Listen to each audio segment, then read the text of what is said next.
Léna et Bénédicte sont deux surfeuses au parcours similaire. Elles ont grandi dans un quotidien rythmé par les vagues.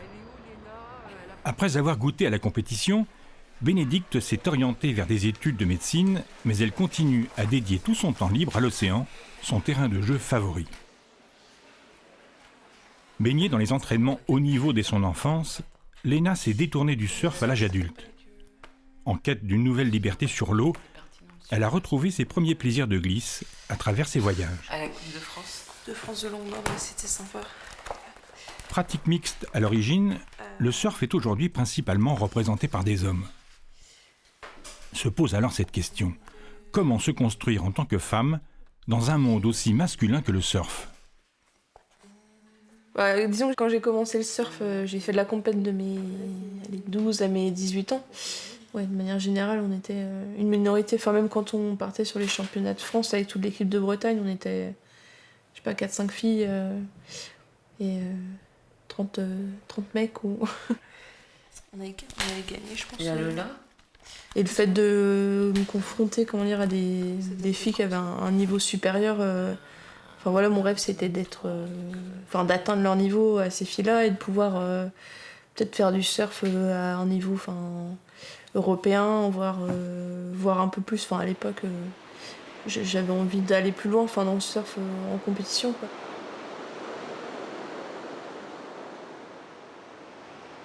Parce que moi, en étant gamine, mes exemples c'était mon grand frère ou tous les gars qui surfaient, ou mes profs c'était que des mecs. Du coup, toutes les cassettes de surf que j'avais, c'était cassettes ou DVD. C'était que des hommes, ouais. J'avais pas trop d'exemples filles au final.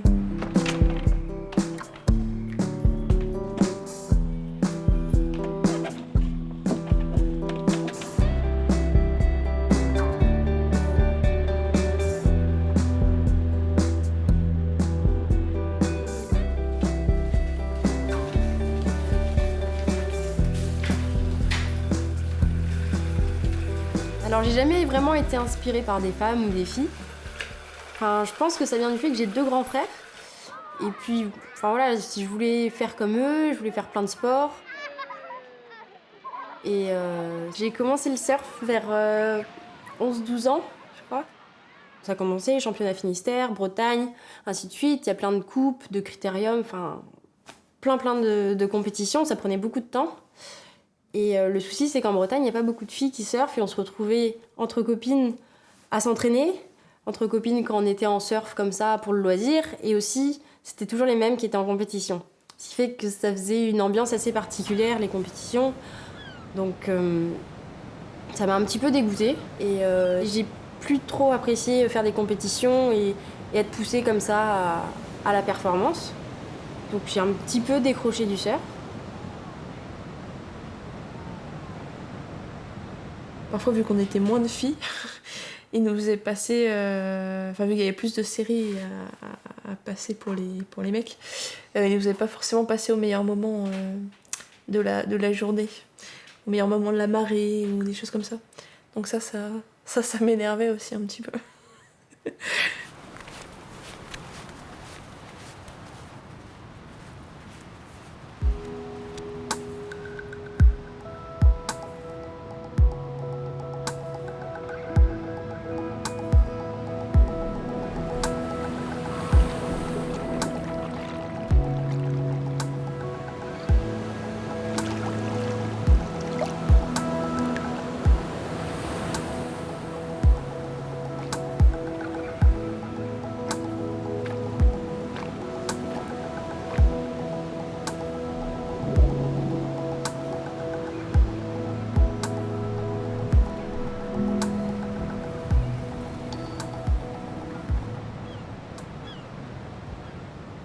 Je pense qu'il y a quand même une inégalité de médiatisation. Les garçons vont être en vidéo dans des performances vraiment sportives. Les filles, faudra que ce soit quand même un petit peu romancé. On les voit, elles se lèvent le matin, elles sont déjà en maillot. Moi, je m'imagine ici, quand je me lève, il fait froid. Quand je me change, tout est humide. Ma combi de la veille, elle est encore mouillée.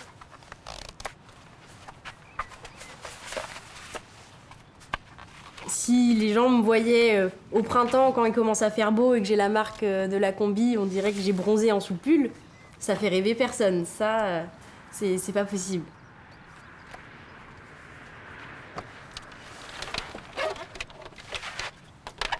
Parce que de plus en plus enfin même quand on voyage, etc., de filles,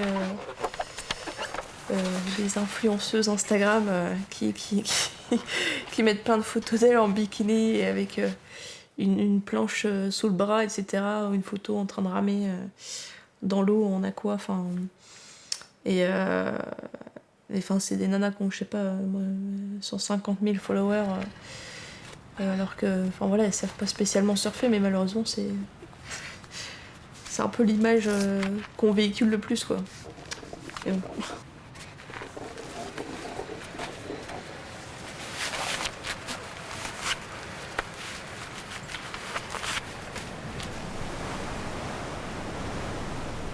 Donc cette année, c'est une année assez particulière pour le surf féminin, entre guillemets, parce que c'est la première année où les femmes vont gagner autant d'argent dans ce qu'on appelle les prize money à la fin d'une compétition. Parce qu'avant, il y avait une inégalité entre le premier homme, je sais pas, le premier va gagner 200 € ou quelque chose comme ça. La femme qui finit première dans sa catégorie va gagner 150 ou 100 €. Parfois, c'est franchement moitié-moins. J'avais fait un podium il y a très longtemps pour une Coupe de France de longboard et tous les gars avaient des chèques dans les mains et on était 2 filles sur le podium à avoir rien. Du coup, c'était... Bon voilà, c'est en train de changer, mais...